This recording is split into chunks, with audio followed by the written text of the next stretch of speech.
Bismillahirrahmanirrahim. Assalamualaikum warahmatullahi wabarakatuh. Alhamdulillah, salatu wassalamu ala rasulillah wa ala alihi wa sahbihi wa man walah ma ba'd tullab wa talibat. Karena setelah PNMQ yang dimulakan Allah Ta'ala, kita sambung pelajaran kita sampai sekarang di pelajaran ke-15 dengan judul lanjutan bab takut kepada Allah. Tujuan dari pembelajaran kita di bab ini, yang pertama, murid dapat menyebutkan sebagian tanda lemah iman. Lalu yang kedua, murid dapat menyimpulkan hasil mendahulukan ridho Allah atas ridho manusia.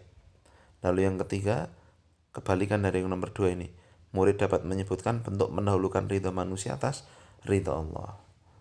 Ada 2 dalil di bab ini, ya. Kita baca. An Abi Sa'id Al-Khudri radhiyallahu anhu marfu'an, dari sahabat Abu Sa'id Al-Khudri radhiyallahu anhu secara marfu, bahwa Rasul sallallahu alaihi wasallam bersabda, kurung buka, inna min dha'fil yakin, termasuk tanda lemah ya keyakinan. Yakin di sini adalah lawan dari keraguan, yaitu kesempurnaan iman. Jadi maksudnya termasuk tanda kelemahan iman. Yang pertama, antur diyan nasa bi sakhatillahi, engkau mengharap ridho manusia dengan murkanya Allah.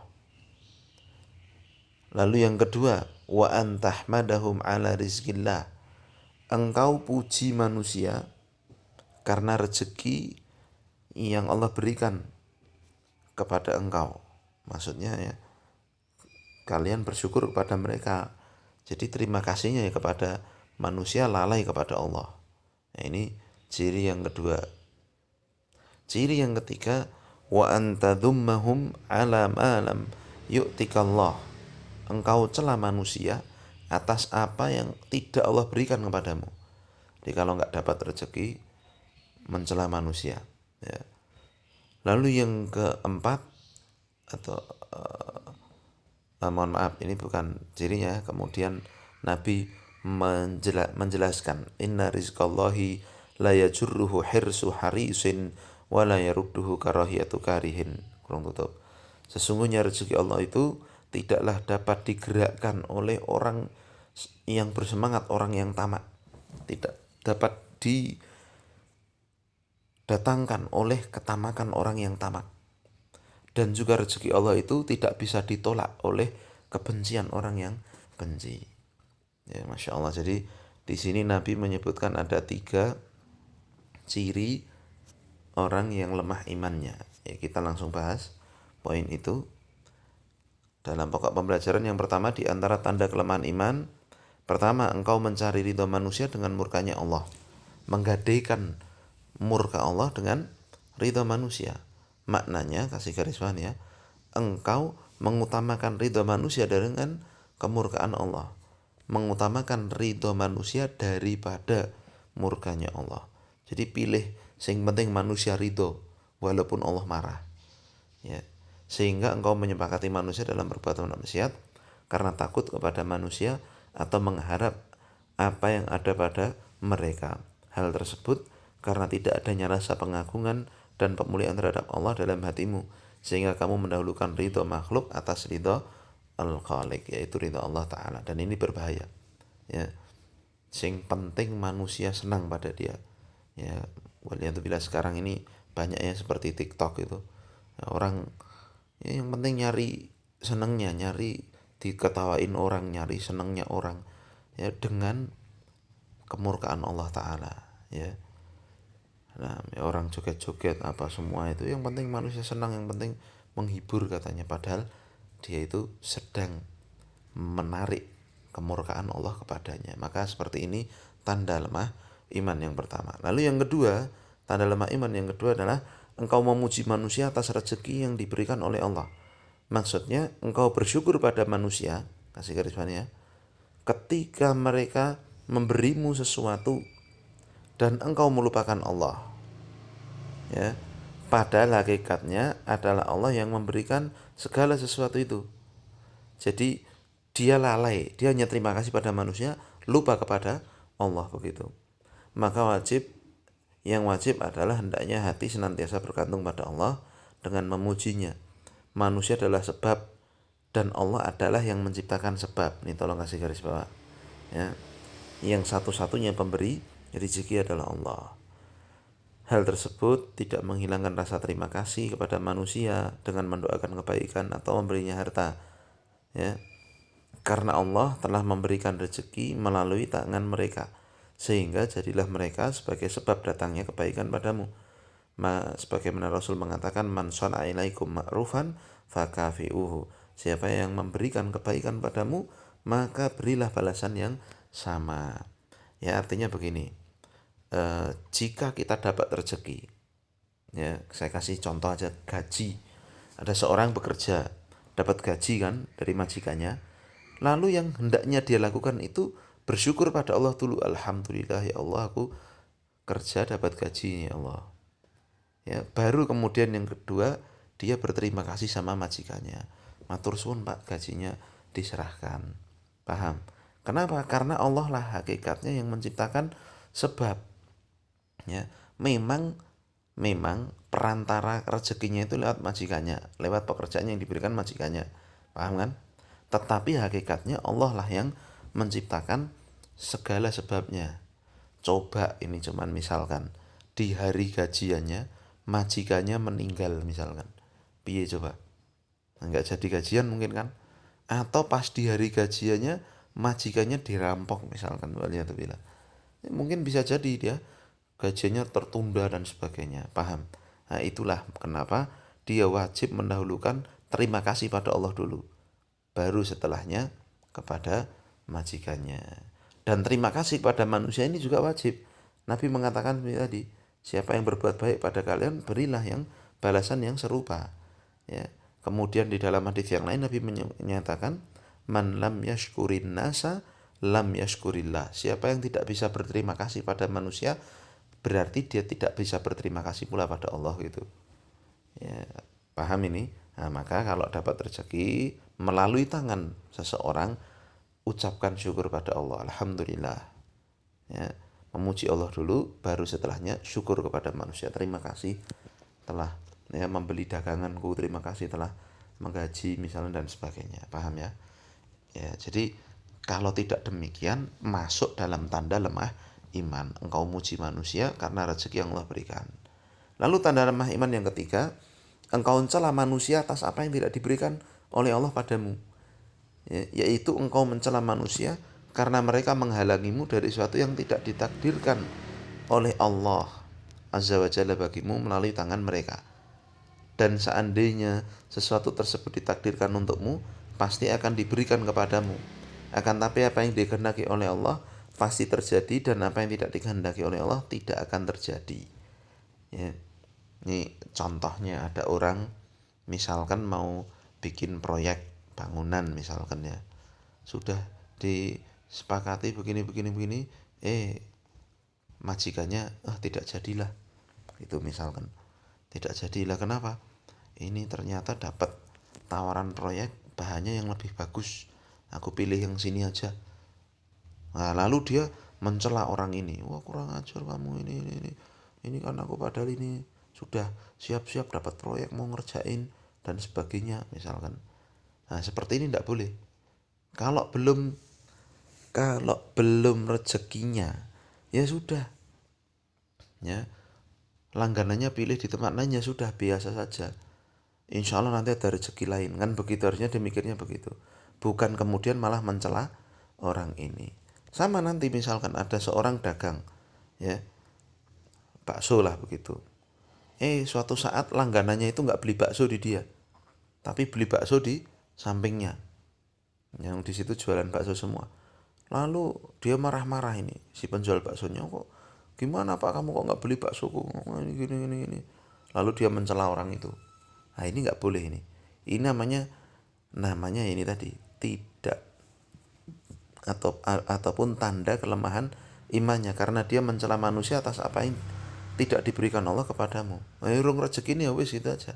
Dia beli ke bakso ini. Alhamdulillah. Doa saja nanti semoga suatu saat beli lagi. Udah begitu aja, selesai. Paham?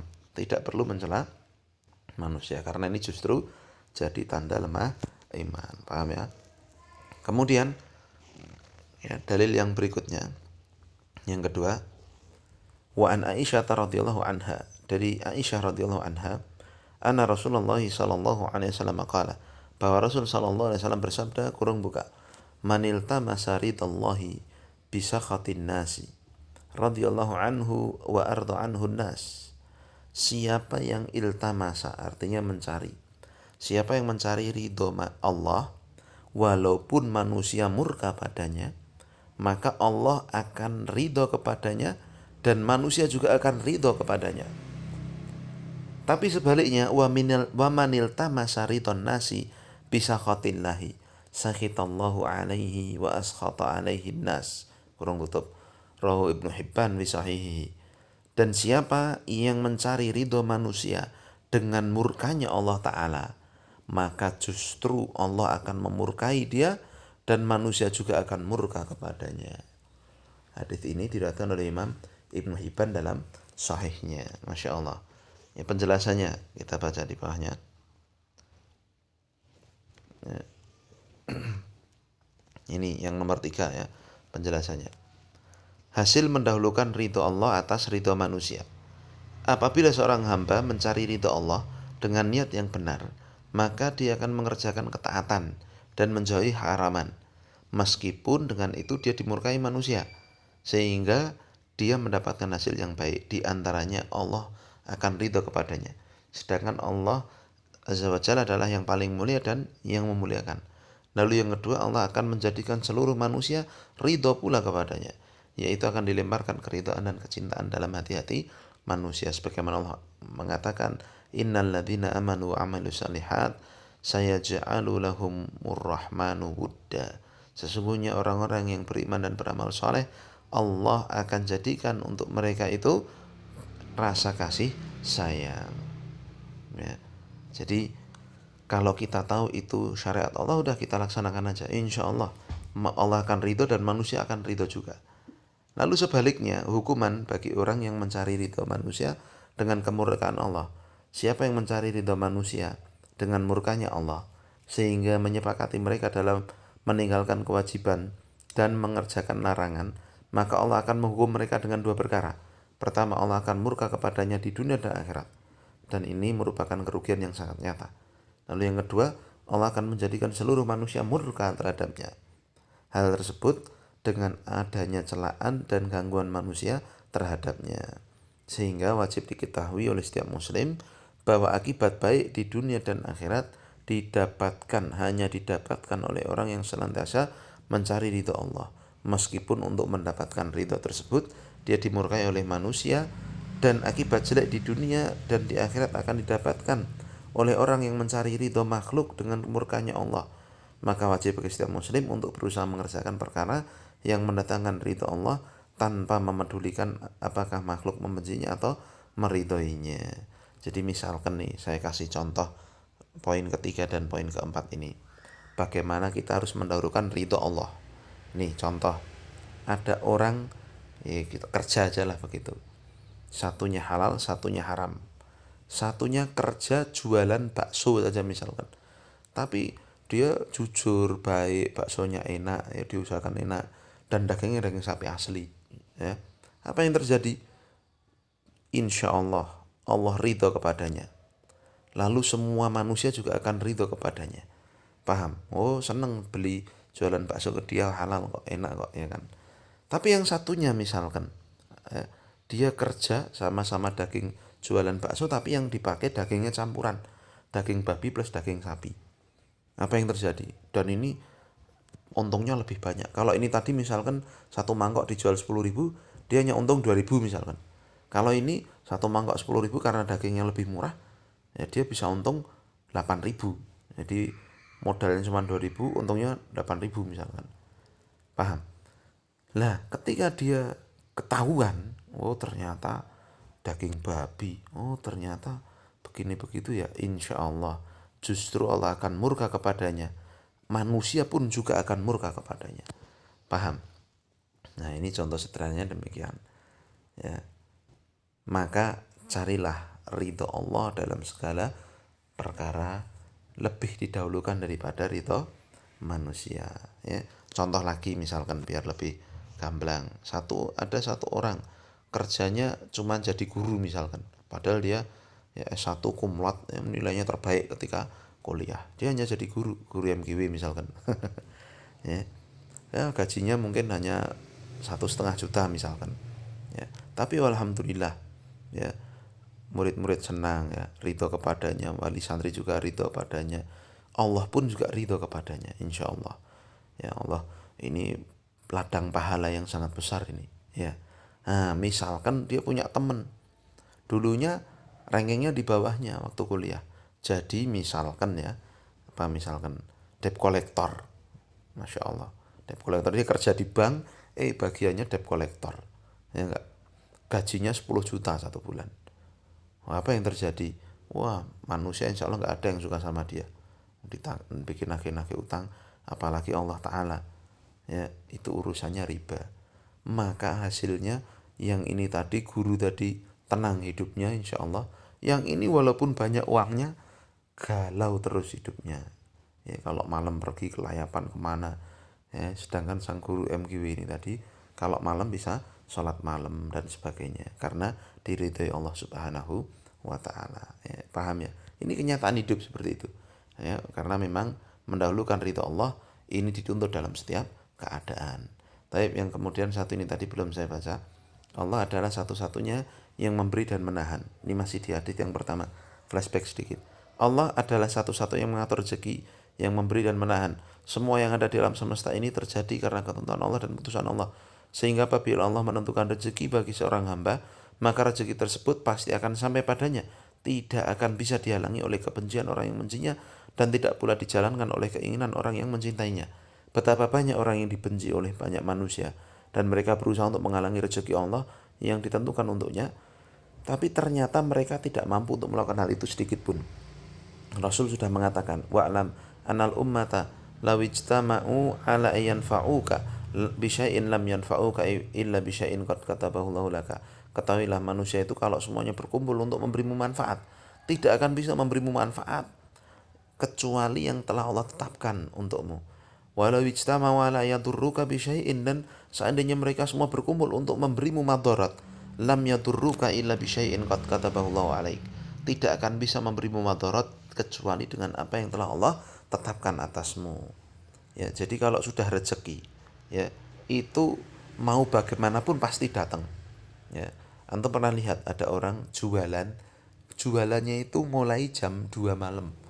Ya kalau di Solo kan banyak itu jualan apa, nasi liwet atau yang semisal, ya kalau mungkin kita pikir jam 2 malam masa ada orang yang beli, tapi ternyata kalau sudah rezekinya ada aja itu.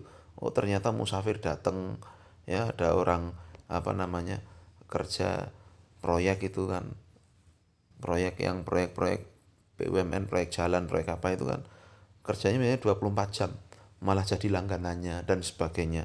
Ternyata Allah datangkan rezeki kepadanya, paham? Tapi kadang ada sebaliknya, orang yang sudah berusaha, ya dagangannya dibuat paling juas mantap kelihatannya, tetapi ternyata malah nggak laku, ya enggak. Warung yang ini tadi yang sak-sae di pinggir jalan ini malah laris, tapi kadang yang satunya restoran ini nggak laris. Ya itulah Allah Subhanahu wa Ta'ala yang mengatur. Jadi intinya kalau sudah rezekinya akan datang, kalau belum ya sudah, tidak akan bisa itu didatangkan, begitu aja. Nah maka barang siapa yang bisa merealisasikan hal ini, maka dia tidak akan memuji manusia dengan rezeki Allah yang Allah berikan, dan dia tidak akan mencela manusia atas apa yang tidak diberikan oleh Allah kepadanya. Tapi dia menyerahkan semua urusannya kepada Allah dan hanya akan bersandar pada Allah dalam segala urusan dunia dan agamanya. Demikian ya, kita harus paham ini masalah semuanya Allah Subhanahu wa Ta'ala yang mengaturnya. Tapi silahkan dikerjakan juga ini evaluasinya. Subhanakallahumma wa bihamdika, asyhadu an la ilaha illa anta, astaghfiruka wa atubu ilaik. Assalamualaikum warahmatullahi wabarakatuh.